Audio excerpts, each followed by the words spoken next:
Welcome, everybody. It's your boy, the Versace Stoner. We are here with a very special episode of the VSW Podcast.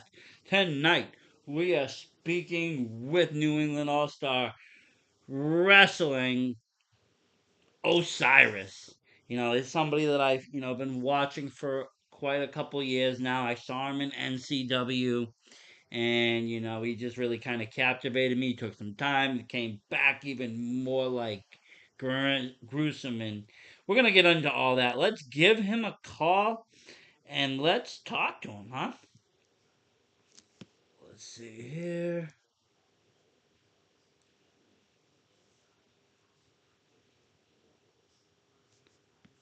um, see how we do this.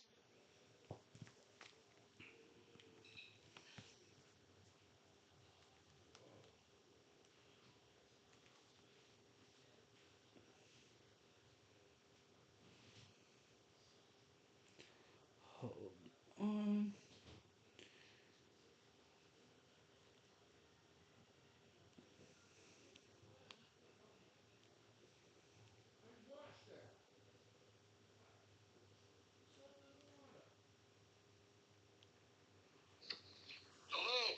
Hello, Hello, Osiris. Mr. Stoner. How we doing? How is it going? Welcome to the VSW Podcast. Why, thank you. Thank you for having me. I was just talking to people. The first time I laid eyes on you, I believe was like 2018. I was at an NCW show. It's the first time actually at NCW, and I saw your match. You were rolling with Foxy and Daco Zone, and I was like, "Yo, this guy's unique. This is not something I'm seeing every day." And I've been watching you for a while, and then like the pandemic happened, all craziness. You kind of came back like really gruesome, and now you're kind of killing it. Oh, thank you. Thank you. But we're gonna talk a little bit about that. We'll talk a little bit about what got you into this industry and all that fun stuff. But yeah, again, welcome for coming on. You're one of the guys I've had like on my mind to keep like when am I gonna get Osiris? Let me get a hold of him. Let me get a hold of him. Well, I appreciate that tremendously. And as you probably have seen, I know I can be very difficult to get a hold of. So, commending to you to keep at it. And here we are. Well, yeah, sometimes you gotta just be persistent in this. But yes, thank you again. But so yeah, so let me ask you, what got you into wrestling? Did you grow up watching it as a kid? Yeah, grew up watching it as a kid. Loved the old school WWF, WCW, and actually, you mentioned I rolling with Doc Ozone. Doc Ozone's my actual uncle, um, and he was a commentator and interview guy for a wrestling company, UCW, in New Hampshire at the time, back in the early '90s. So I used to go to those shows and watch him, and Brutal Bob Evans was there. Scotty Too Hottie, before he was Scotty Too Hottie, he was Scott Taylor. Yeah. Trying to think what other notable names were there. Phil Apollo, Real Deal Joel Davis. So yeah, some definite classics. Some of these guys are still there today. You still got Brutal Bob running Yeah, and, yeah, and still absolutely. looking good. Look, he looks better now than he did then. Probably, and that's great to see that. I'm loving this whole like wrestling doesn't end like at the youth like era because like for a while there was like up you hit a certain age up you're gonna be a manager. Now you're seeing people in better shape at a later age. It's great. Definitely. It's quite interesting actually. I feel like thanks to modern medicines and supplements and just what we know about diet and exercise, people are taking a lot better care of themselves, and so yeah, they can perform much longer. You Yeah, know. you're seeing that longevity. Like, you said you grew up watching on TV and seeing this, Well, we grew up watching on TV in the WCW, WWF days. Unfortunately, a lot of those guys aren't around anymore. And the longevity of their lives Yeah, were cut short due to lifestyle and due to not understanding, modern medicine and, over not even doing supplements, doing just straight steroids and other, things that were just kind of fads for the time, but it ended up biting a lot of the guys, later on down the line.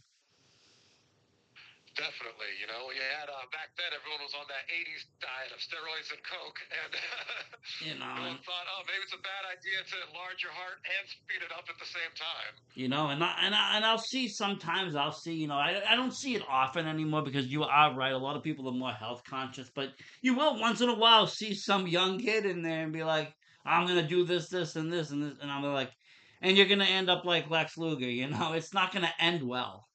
Yeah, um, no, completely. you know, um, there's a lot of cautionary tales now that the youngsters can kind of view it and be like, this isn't the way we got to go. Let's look at these guys that are in their late 40s, early 50s, and still they're on TV. They're still kicking ass. They're still banging out local shows.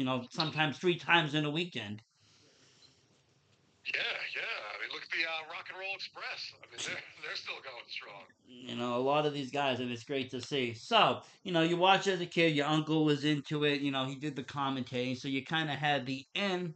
So you decided to join a school, get trained.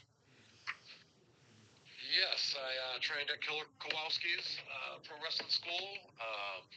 Once I left college, I found Killer Kowalski's. It was from the time I was a kid, I always knew that's where I wanted to go. Yep. And then during, when I was watching it as a teenager, and when I was in college, I was a big Triple H guy. Big Triple H guy. I had his poster in my room.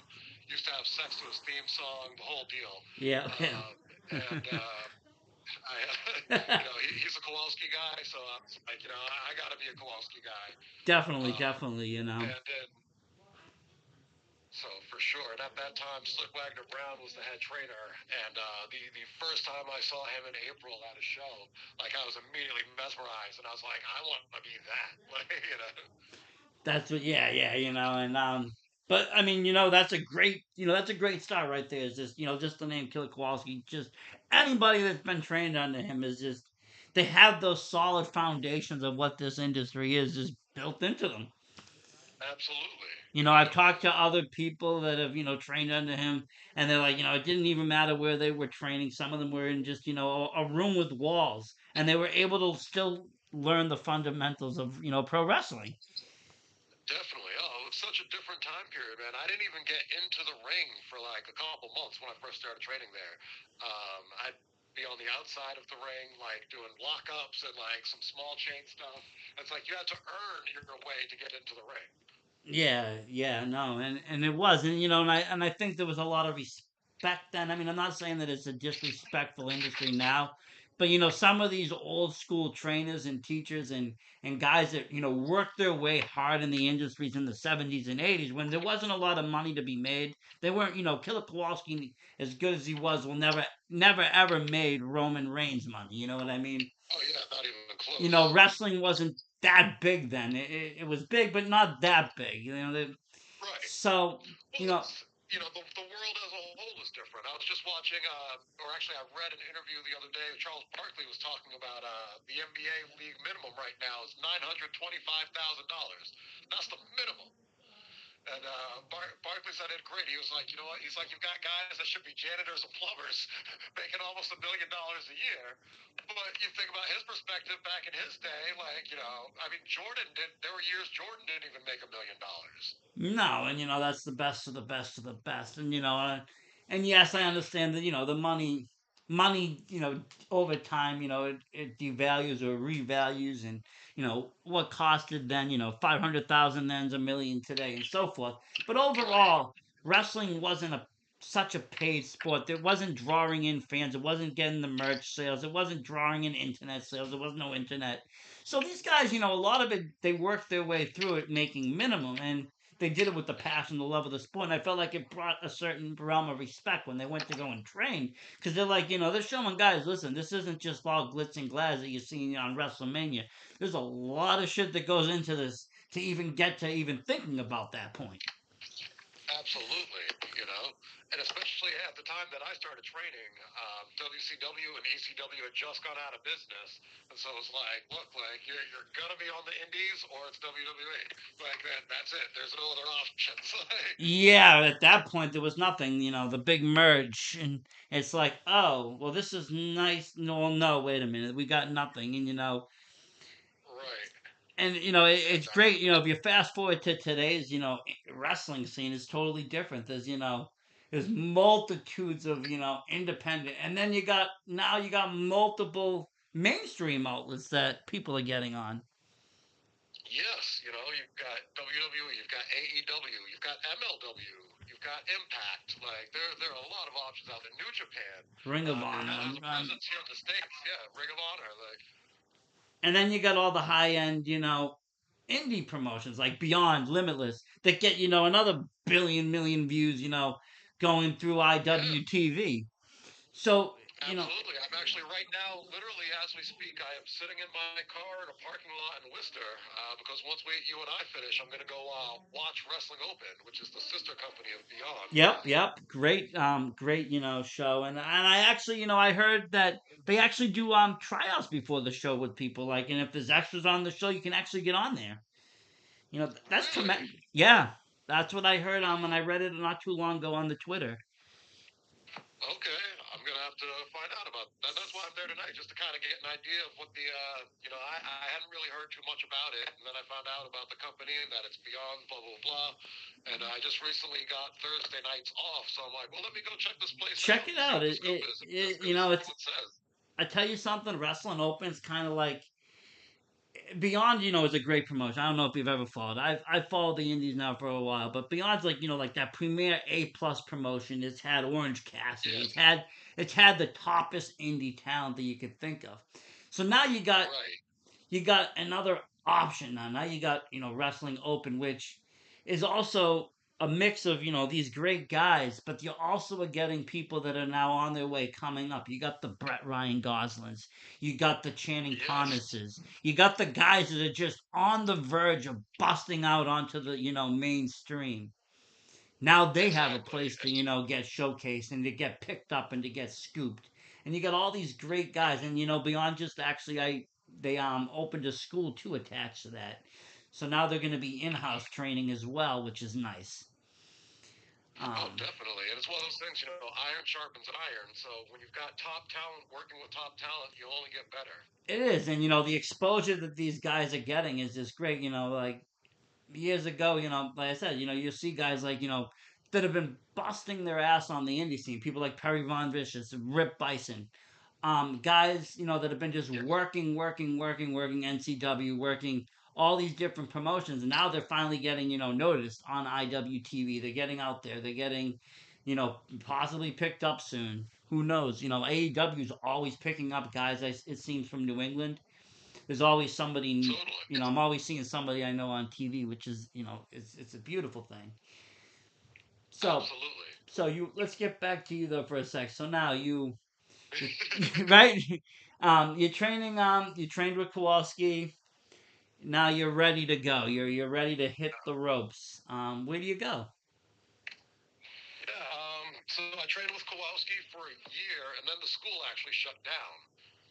Yep. Um, and that's the town of Malden, I guess, was whatever took over the building, and that's when Kowalski he took his name over to Chaotic. Um, But interestingly enough, when I joined Kowalski's, like chaotic was like a four-letter word. So I've my whole life I've had a very negative feeling towards chaotic. Yeah. At this point in time, I don't. I'm like I know the people there, and I'm like it's some great people over there. I would even consider myself friends or friendly with a lot of that talent. Yeah, Um, NEPW runs a really nice school. I went to one of their open training camps, and I've seen their stuff, and I'm pretty decent with a lot of the guys, and they do run a very clean product. But back in the day, yeah, they were the mini WWE in the area, and they kind of dominated that. yeah, no, they did. And they And had there was people only like a few Sasha good Banks coming teams through that the. happened. You had people like Sasha Banks and coming Yes. through the door, and Kofi Kingston. You have these names, and it's like, okay, well, but yeah, Kowalski, but Kowalski's heritage didn't just go to chaotic though. It got spread around. You have Chris Blackheart out there in Woonsocket, and Yes. he has the Kowalski method as well. Yes, absolutely. I'm a big fan of Chris Blackheart. as a person. And but yeah, after Kowalski shut down, I ended up going to train at super bad Steve Bradley School in New Hampshire, Okay. um, with which I was affiliated with WFA.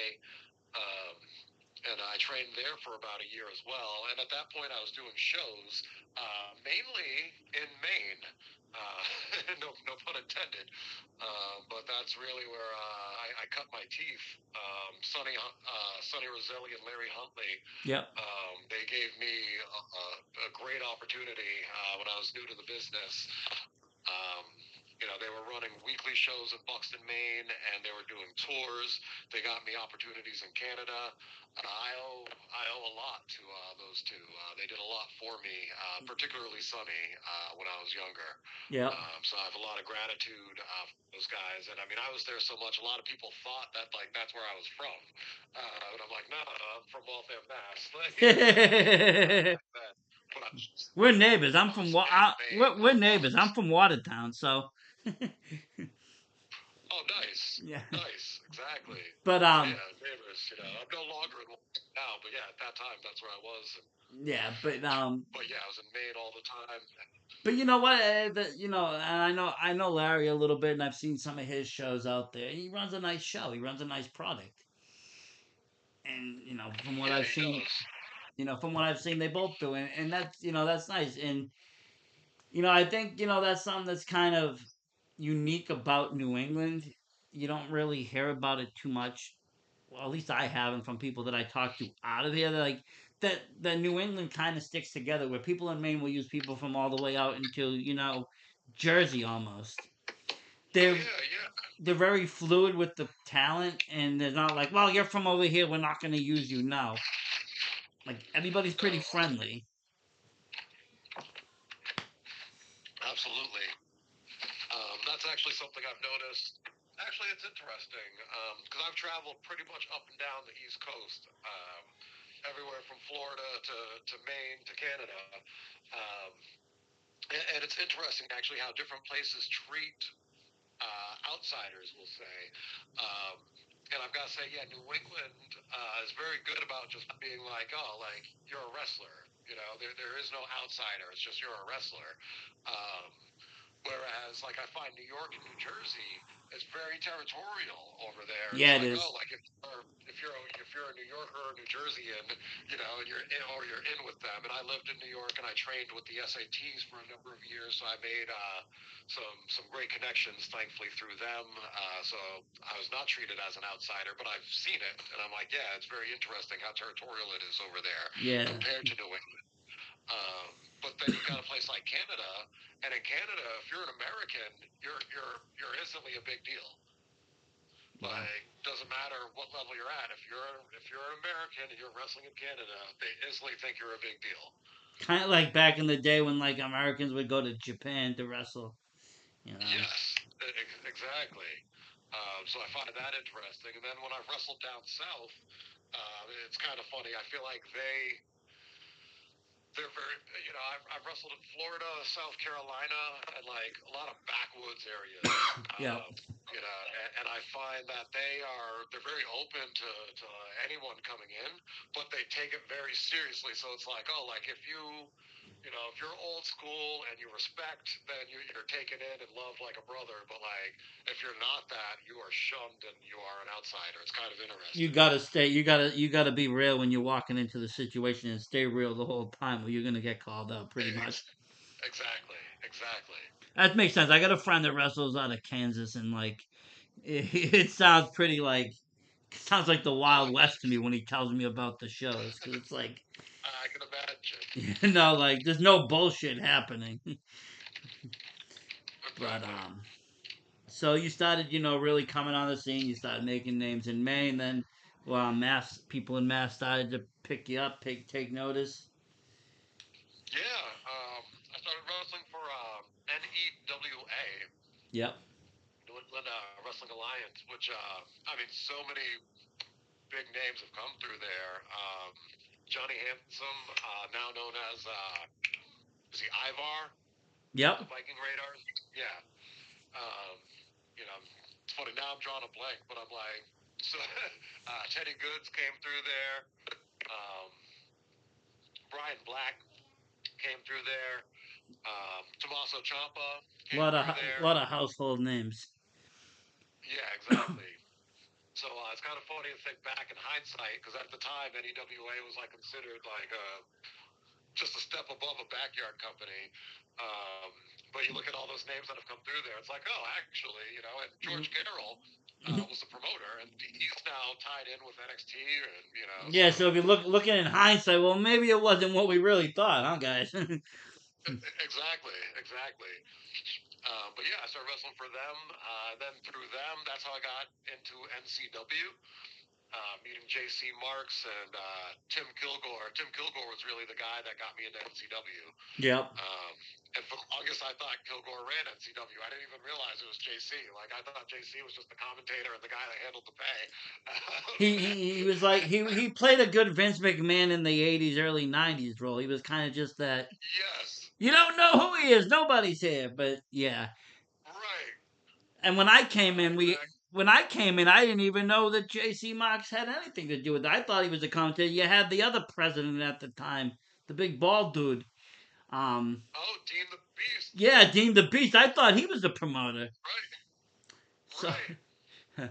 but and later as time went on, I started to meet people, and obviously I started to get more information. But yeah, he had that kind of that vibe, and Tim's a great guy too. He's been in this industry a while, but he's someone that I've kind of talked to quite a while. During the pandemic, I talked to a lot of people. Everybody's kind of home, and Nice. we had these groups, and I jump in and I start talking with guys, and I met a lot of great people.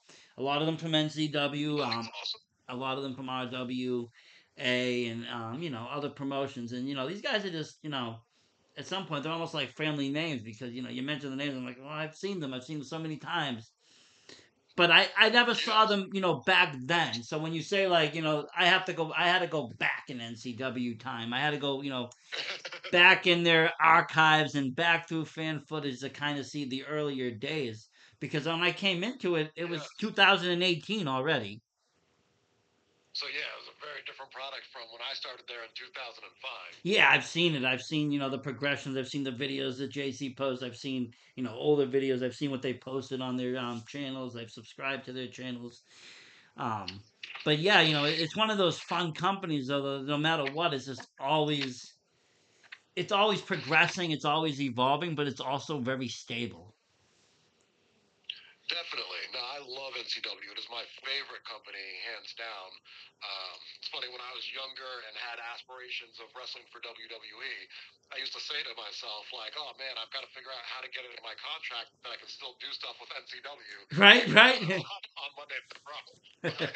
um, I gotta be ever for thankful for that because it like when I first met my wife and we started dating, like I was like I had one chance to bring it to a wrestling show, just one. I knew it would just be one. If it was something that she didn't like, then that was it. Like she wasn't gonna ever go again. So I thought hard and hard, and I was like, oh, I could bring her to Limitless, but it's like 2.5 hour drive. She's gonna get agitated. We were still dating at the time. I'm like, Yeah.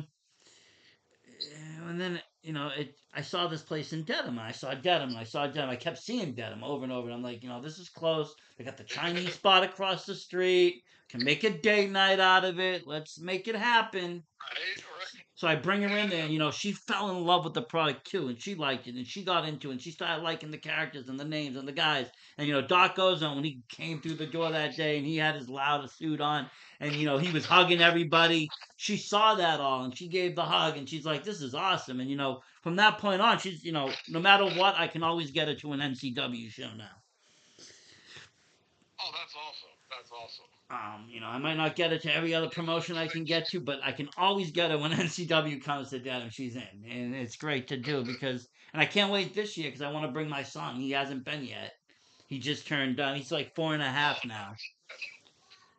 But so yeah, you were doing the NCW thing. You made it. You won titles there, didn't you? Yeah, I have been multiple time New England champion and one time heavyweight champion. Yep. Um, and trying to think. No, it wasn't when I was there. Like I said, when I was there, when I first came in, it was like that 2018, and then 2019 came, and he was like in the stories, and it was starting to progress towards the whole. He was kind of disbanding from the trios, Yes. because then that Yeah. 2020 season opener came, and it was like, bam, you came out and did the interview, and then you attacked Atlee Green, Yes. Yes. Put and him on the shelf. everybody was floored, and then the world shut down, and we never had any answers. It was like your favorite show last episode of the season, but the season's been canceled until who knows when. It's like what? Right. It Of was the course. one storyline that I just had in my mind. Like when they come back, they better finish this off. That's so funny. Um, and I was talking to my friend Mashup Wrestling, and I would be like, hey, what about Osiris? And he was like, have you seen Osiris? I'm like, I haven't seen Osiris yet. Um, but I would check in. I would ask Doc how, hey, because I knew that you was his nephew, so I would be like, hey Doc, how's Osiris doing? I think at the time you went out to New York during the pandemic era. Yeah. Yep. I was living in New York. So you was out a little ways, and there wasn't much going on. They it didn't start really doing tapings until later on in 21, and so then I believe it was it that Royal Uh, Rumble? it was WrestleFest It was 2021, and WrestleFest. Yeah, it was WrestleFest. That's what I was where I trying to think. returned. The WrestleFest, you came out and you came out and you were just all in black. You had the draped cover over your head, and just you had the fangs kind of in, the blood coming out the mouth. It was just a sight. Well, no, no. My return at WrestleFest, I was all in black, but it was black hoodie and a black mask, and I helped Brett beat Lumberjack. Oh yeah, yes, yes, yes, yes, yes, yes. That's right. That's right. You came out in the very end, and you interfered, and Yes, we were like, "Oh, who's that? Who's that?" And then it was Osiris. That's right. yes, that was the return, I'm just and thinking of that. I'm just thinking of when we first saw you come, like actually announced and coming in, and you was all just. It was like it almost reminded me of Gangrel back in the day. oh, nice, that's my boy. But yeah, the beginning of 2022, the 2022 season was the debut for NCW at least of that version of Osiris. Yep, that's great. But yeah, and that was a great storyline too. Just the way you re-entered and that whole BRG thing, and you had the double ref and the bad ref, and everybody was helping each other, and everybody was just trying to screw over Lumberjake, and like I said, Yes, it even left us hanging more, and we were like, everybody was like, well, now Osiris is back. And then we were all waiting. What's gonna happen with you know Foxy? How is this gonna play out? How is this gonna play out of the storyline with Atlee Green? We hadn't seen him. He's been out, and he was still out. yeah, He just had come back the last show you were at when you faced Simonetti. So he yes, had just come back. yes, yep. And that's kind of a long. That's almost 2 years, and that's yeah, it's about 2 years in injury time that since you took him out. So, but that last That match, is. that was a very good match. It was one of Simonetti's actually last matches, which made it I think Yes. even more special because he's a pillar in this community, in this industry. He does so much between the proving ground that he runs, plus all the the stuff that nobody knows. The cards, the figures, the merchandise, all that stuff. Um, so that was like a really kind of special matchup. But you got that one in there. It was very personal. You had Atlee Green back on there, and what Yes, a you know, and match. Atlee and Derek are best friends, and so you got Derek getting revenge for his friend, and as you mentioned, it was one of his last matches, which I was pretty honored, to be a part of that. No, most definitely, and it was one of my favorite matches of that evening. Thank you. And like I said, I'm a big fan of your work and all your work that you've done. And it's great to see. And I see now that you've started to take others. You're working with NQW. NCW. NQW, Never Quit. NQW. Yes, I don't know if I would say I'm regularly working with them, but I did do a show for them last week, taking on Logan X, Nice. who's a very good friend of mine. And so yes, that was very cool to be a surprise mystery opponent. Nobody, literally, nobody knew that I was coming. No, I saw it. So Like I so saw it on the poster after the fact, and I kind of popped. I was like, "Oh God, it's Osiris again." That's great. so yeah, that was a very cool thing to be a part of, And you for also did sure. some. I did. Did I see you? Did I also see you at a showcase show too? Yes, yes, you did. Um, I've been doing some stuff with Showcase this year. I'm actually going to be at Marchiversary on March 10th in Taunton, Massachusetts. That's their big show of the year. It is both their WrestleMania and their Royal Rumble Wow, in one night. that is gonna be a And lot of I'm fun. going to be taking on it definitely is. It's a big show. I definitely recommend everybody that can to go out to it. I'm going to be taking on the flawless one, Nick Diamond, Oh in a wow. submission match. Wow, that's gonna be something. I'm another big fan of Nick too. He's come a long way. We've seen him shine too in NCW recently, kind of breaking away from the pack, doing his Yes. own thing. That's a great matchup right there. You know, submission. We've seen you what you can do in the ring as far as submission. You've made your last few opponents kind of pass out. Yes, everybody's got two choices: tap or snap. You know, and Osiris, I do consider myself the god of submission at this point in time, and so we'll see. Nick Diamond's going to be in for a long night if he thinks he can hang. That's great though, because I feel like I'll be honest. I feel like a lot of the wrestlers nowadays they forget about the submission aspect. They want to do the high end maneuvers. They want to do what's seen on TV, the high end spot maneuvers, but they don't want to do the the full Nelsons or the submission moves. Even Boston Crabs, I don't see that much often on the indie scene. I hardly ever see it. So it's good that No, you have agreed. that. You bring that to the table because it is almost a lost art. It really is, and I have a legit jujitsu background as well as Krav Maga, and I'm able to incorporate a lot of those things into my offense and arsenal. So that's been pretty cool. And truth be told, I'm getting old, and or at least getting older, and so not flying around as much. So really now it's just a lot easier to just kick guys' asses. Can I say that on here? Yeah, of course you can. But yeah, I mean, yeah, if you can keep it on the ground, why not? I mean, look at how UFC operates. Look at how their older guys go. Look at Ken Shamrock right now. He can still hang. Exactly. I Exactly. know He'll people that are he'll cut still you in. down, ground and pound. I know people that were like that are in contact with Dan the B7. He still hosts seminars and teachings and trains, and he can still hang too. And these are the guys that all paved the. Exactly. These are the guys that all paved the way for people like Brock Lesnar to even be mentioned or even come in. Oh, completely, completely. And they brought that crossbreed Brock kind Lesnar, of. Kurt Angle. They brought that crossbreed into the wrestling, where you can do that, kind of mixed martial arts. You can do these submission moves that you're not going to normally see. But it also, it does alleviate some of the stress of having to do those high flying jumps and doing, spot after spot after spot. You can slow it down, but still be technically sound. You're golden. Exactly, exactly. So what are your plans for this year now? My plans for this year are to cross off things on my wrestling bucket list. Um, and I feel like I've spent a lot of the past few years kind of just floating in the wind. And when I say that, I mean, wrestling where I want to and having fun with it. But I'm like, oh, I want to.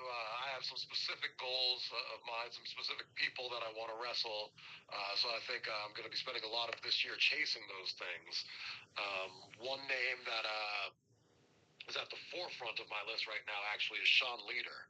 Okay. Um, it's funny. I've watched him wrestle a few times now, and I think he and I would have a blast in the ring together, and I think we'd have a great match. And so I'm going to be putting some feelers out to see what I can do to make that happen. There's a few places I And think that you could that could happen. So definitely, definitely. Do you have any suggestions or recommendations? Actually, Where that could happen? yes. I mean, that match right there could happen at Renegade Wrestling Alliance RWA. There, it could happen at Proving Ground PG. It could happen at Okay, NCW. I don't see why Sean couldn't be brought in. Dick Busters are a legit thing. that's true. Very true. Um, I Man. mean, hey, who knows? You took out Simon Eddy. Maybe Lita wants revenge too now. You might have to go Yeah, through the whole line. You might have to drag Dick Lane out of retirement and take him out too. right. I'll go through the whole string. Bring them all on. But I mean, yeah, I mean, I think there is a few options. 2-on-1, 5-on-1. They're gonna have to call 911. Oh, there we go, there we go. There's Osiris bringing it, bringing the heat. I love it. You know, There. there is definitely, I think, a few promoters and promotions that would definitely put on that match. I mean, that's a great matchup. He, I've seen Sean, wrestle a few times live, and he puts on a great show. Another good guy in the industry. All those guys are really good guys I just mentioned. I love the Dick Busters. They're all very nice people. Um, Definitely. Outside of the ring. It's one thing to be a nice person inside the ring, but what really counts is what you are outside that ring. How are you Absolutely. after the show? How are you the fans, before the show? Are you just whatever? You're there for that pay. You're there because, you want to get paid, but you want to give, you want to give to the industry. You want to give to the community. You want to give to the fans, the kids, whatever it is. But you want to give. You want to be Yeah, there for more than just the purpose of money. And a lot of these people that I meet, guess what? They want to be there more than just the money. and that's awesome. Me, I'm just in it for the money, but But you got strung along with fans. right? No, absolutely. No, I think it's no, I think it's important to think of it as both. It's like number one, it is a business, It and I is. think that's important to recognize that. But I also think it's important to recognize that without fans, there is no It business. isn't. I mean, the You know, promoter. I mean, at the end of the day, the promoter can't actually. Maybe he can if he has the money. Maybe he can. Keep flipping the bill. If it was a zero profit show, he could keep paying you. But you're never gonna make anything extra, bigger, or better. You're not gonna sell T-shirts. You're not gonna get people to be, following you on TikTok, Twitch, Twitter, wherever else you can make social media money if you don't have a fan base. exactly, And exactly. right now in the world, it seems that these fan bases are what's making the difference in extra money because there's so many possible ways to make it. Oh yeah, between merch and well, I guess that's still merch, but yeah, T-shirts and all the things like I see guys, I even see some guys on, they got TikTok, they got, a million subscribers, followers. They got to be making money. They're making something, so I mean, but yeah, without fans, you're not going to get any of that. Of course, it's a business. You can't just, throw, you got to look, you can't just walk into any business. I mean, you wouldn't walk into another kind of job and do free work or do put yourself to risk for nothing, no gain at all. That's not how the world works. right. There's risk in this gain. You do something, you gain something. um and that's the way Exactly. business works. But like you said, there's a happy medium there. For sure. Again, it's not even about a happy medium. It's that, there is no business if there are no fans. So you gotta, it's important to put on a good show, between the bell, but also, yeah, afterwards, like stick around, talk to people. And I'll be honest, I'm not always great at that. I'm a little bit of an introvert, but I do, I try to when I can get out there and say hi, and Well, you're lucky now. if You're someone like, catches me anywhere, well, you're lucky now. If you're the bad guy, you really don't have to go out there.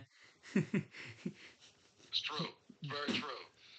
Unless you become But too good, then yeah, they want to be the bad guy. If you become a bad guy and they love you, then you really made it. um like look at Roman, yeah, the tribal chief. he's now number one. They're never gonna find a way to take the belt off him. He's too popular. He's probably, honestly, Yeah, worldwide, in the way wrestling is, he's probably more popular now than Hogan was in WrestleMania 3. no way, no way. I disagree with you. Um, Hulk Hogan at WrestleMania 3. I mean, he was wrestling. Here's the thing: when I got into wrestling and I told people what I did, like if they didn't really know, a lot of times they'd be like, "Do you mean like that Hulk Hogan stuff?" Like he is synonymous with pro wrestling. Oh no, I agree with at the time, but if you look at like fan wise, how many people are watching, and then you do the numbers and the math, right now Roman has Okay, more of a I fan, but gotcha. because it's worldwide. Yeah, WWE in promotes his 80 own product, right? in 86 he was America. He owned the US, but it wasn't worldwide. Right That's now true. I WWE will give you that. is a global product. Yeah, And you've got a billion people in India watching WWE Network on Disney Plus. exactly, and it's great. But yes, I'll never take anything away from Hogan. That's what got me in. I was a 2 year old watching Hogan versus King Kong Bundy in a blue steel cage, and I was in love. Oh yeah. These guys are bigger than life. They're larger than life characters. When Andre the Giant, I saw him, I was like, oh my god, Ultimate Warrior, all these characters, bright colors. It just it mesmerized me, it hooked me, it got me just railed right in, and it didn't even matter if whatever I knew about wrestling or was told, it didn't even matter. I didn't even care. It was what I wanted to do with something to do with it, whatever it was. I had Yeah, dreams of man. going to the No, Kowalski that school sounds when I was awesome. younger. With me, I mean, I don't have height. I didn't have weight. I didn't have height. I was like, I'm not going to be much of a wrestler at that time. Granted, wrestling wasn't. Today, I probably could if I was, 21 or 22 at my height right now. I definitely could probably make it. But at the time, guys that didn't have height or weight weren't getting booked anywhere. It was still a big man's wrestling world. Oh Times yeah. have changed. Now you got the shorter guys, you got this other divisions, you got faster guys. So I would probably fit in. I would probably be able to move. But it was like people were like, "Don't even try. Don't even bother. You don't have the height." So I was like, "Okay." So Yes. I went a different way. I went to boxing and I did amateur boxing, and then I Oh started. nice. Yeah, I started doing that, and then I learned wrestling. I learned how I did different seminars and stuff, but to actually go to a school, I was told no. And then by the time it's like at my age, I could do it, but it would just be for my own fun and gain. I don't think I would make a career out of it at my age. No, I feel you. But I do Uh, love, the commentating aspect. I love to commentate. I love to, do my podcast. I love to interview guys like yourself. I love to go to shows and take video footage and, I, yes. and I love to, let the world see that through my eyes and see what I see and, see all the greatness. Because I don't think a lot of fans get to see the indie greatness. They might see some memes on, Facebook or some jokes, but they don't actually get to see anything from the good shows. It's always the I'm with negative, you. it's always the bad, it's always the botches, but it's never, the great matches, the great shows, the great footage. So, I like to showcase that because you know what? The stuff that I'm showing, I can go back a year. Half of those people now that I've showcased have been on TV. They've already made it. They've already killing the industry. They're already there. Yeah, yeah. And that's what I love about the indie scene. The people, the guys, the girls, everybody you see on there. They might be there today. They might be in the VFW in Dedham, but tomorrow or the night after, you might see them on, USA TV, TNT TV, whatever it is.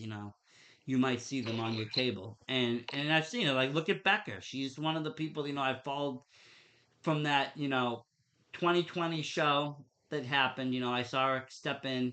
She came in that the ballroom blitz, and she was kind of this. She was basic Becca, and she had this kind of basic character, and I was just like, okay. And I followed her from then until now, and she's been in WWE, she's been in AEW, she's been in, across the country, she's been in other countries. These are the guys Yes. and girls right now that are the future of the industry, and it's great to see them, at the starting point, and that's what we're able to see in this age of wrestling, the starting points, because Oh, the totally. because the turnover time isn't that bad either. People, back in the day, they would have to work maybe the indie scene 10 years to get a jobber spot. Yes. Now, people are given more opportunity. They're given more chances. Well, we'll just try them. If they work, they work. If they don't, they don't. Yeah, it's a very different industry today. It is on the And mainstream and the indie scene. A lot more chance, a lot more opportunities, and a lot more exposure. But I never believe there's enough exposure. So that's what I like to do. Just give more positive exposure. There doesn't need to be the negativity of that. The wrestling industry sometimes can happen. You see it a lot in the mainstream AEW guys fighting, not the guys, but the fans. They're fighting over what product's better on Wednesdays and what product's better on Tuesdays and all this nonsense. At the end of the day, does it really matter? As long as it's good wrestling, just be happy with it. Oh, totally, right? But I'm gonna let you go because you should go into Wrestling Open. You don't want to miss that show. That's gonna be a good one. But No, I appreciate it. I do thank you though for coming on. And we'll see you hopefully NCW. Hopefully somebody books you against Sean. Yes. If anyone's listening, Sean Leader versus Osiris. Let's make it happen. We're 2023. talking money, people. We're talking money. Big money. And But we also what are got we your getting matchup done? coming up with the Flawless One Nick Diamond showcase, so people can stay and watch that. Um, and I'll post links Definitely. and how to get tickets, and if they follow me on Facebook, they'll see all that. I share all of showcases stuff. So great, Awesome. Yeah, thank you please. for coming on. Enjoy your night, and we'll be in touch. Awesome. Sounds good, sir. Thank you for having me. And you as well. Enjoy your night. Have a good one. Wow, what a great guy, Osiris. Gotta love it. NCW, check it out. Showcase, check it out. NUW, check it out. All these places you can see Osiris, check it out. You're not gonna want to miss it. He's a tremendous athlete and wrestler in the ring. Everybody, thank you for tuning in. Have yourself a great night. Versace